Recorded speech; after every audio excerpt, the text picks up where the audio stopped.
हमने यहाँ पे कश्मीर यूनिवर्सिटी में हमारे पास एक continuous air quality monitoring observation site है जो आफ्टर एवरी 15 मिनट्स हमें पार्टिकुलेट मैटर्स की पार्टिकुलेट मैटर जो हमारे पास है PM2 PM2.5 PM10 उनकी कंसिडरेशन देती है। तो उससे हमें पता चला कि जो हमारा नवंबर और दिसंबर है स्पेशली उसमें हेज़ या उसमें पार्टिकुलेट मैटर इतना बढ़ जाता है which is more than 6 times the prescribed limits put forward bye national air quality ambient standards. तो अगर आप एम्बिएंट स्टैंडर्ड्स की बात करेंगे it is 60 micrograms per metre cube, लेकिन हमारा जो नवंबर एंड दिसंबर मंथ यहाँ पर रहता है उसमें particulate matter touches even 348 micrograms per metre cube which is 6 times more compared to the prescribed standards. तो उससे क्या हो सकता है, उससे माहौलियत पे असर पड़ सकता है। हमारे पास 12,000 ग्लेशियर्स हैं in the state of Jammu and Kashmir and Ladakh also. तो जब ये हेज़ से जब ये पार्टिकुलेट मैटर जिसमें हेज़ है, जिसमें डस्ट है या जिसमें ब्लैक कार्बन पार्टिकल्स है, जब ये डिपॉजिट हो जाती है इन ग्लेशियर सरफेसेस पे, तो it has been known to cause accelerated melt of these glaciers besides climate change that is prevalent over the region.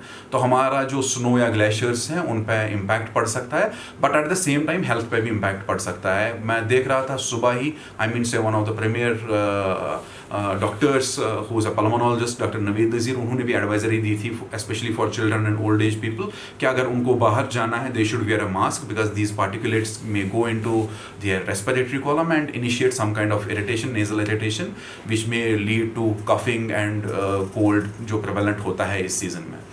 तो मैं मेट्रोलॉजी से ये जो हेज़ है इट ऑल्सो डिपेंड्स ऑन आपकी मेट्रोलॉजिकल कंडीशंस क्या है। अभी से आप देख रहे हैं पिछले 5-10 दिन से से कश्मीर में उतना ज़्यादा से प्रेसिपिटेशन नहीं हुआ।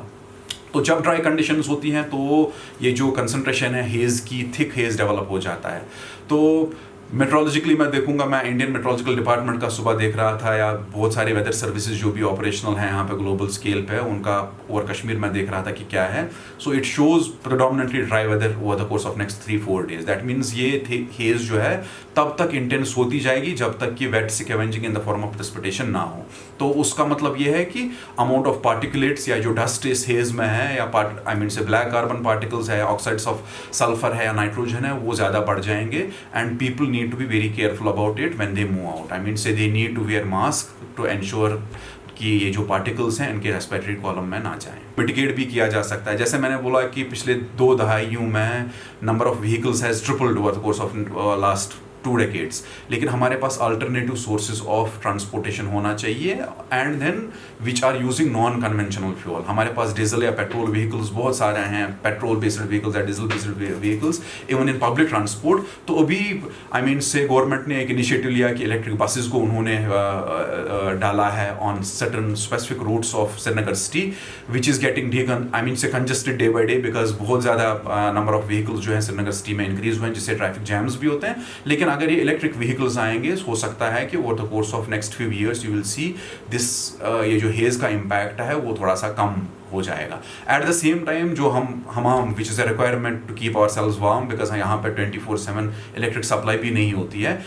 से government needs to think on those lines कि लोग हमाम कम यूज़ करें या इलेक्ट्रिक हमाम्स की तरफ जाएं अगर हमारे पास इलेक्ट्रिसिटी 24/7 या मैक्सिमम टाइम के लिए अवेलेबल होगी।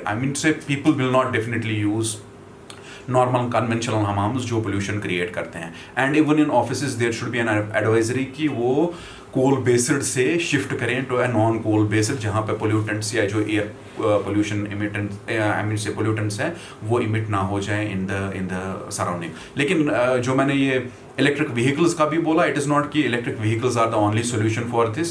से इलेक्ट्रिक व्हीकल्स में भी बैटरीज होती हैं जिनका लाइफ स्पैन 8 से 10 ईयर्स तक होता है और वो लेड ऑपरेटेड बैटरीज होती हैं। उनका डिस्पोजल से 10 ईयर्स के बाद if we vehemently promulgate the use of these electric vehicles, से policy makers need to think about it कि उनको 10 साल के बाद कैसे dispose of किया जाए। लेकिन at this point in time it could be a good thing to go for a hybrid approach जहाँ पे आप petrol and diesel based vehicles भी operate कर रहे हैं, you cannot replace them in one go, but at the same time solar based vehicles या electric based vehicles की तरफ जाएं so that ये pollution जो problem है कश्मीर वैली भाउल में तो वो कम हो जाए।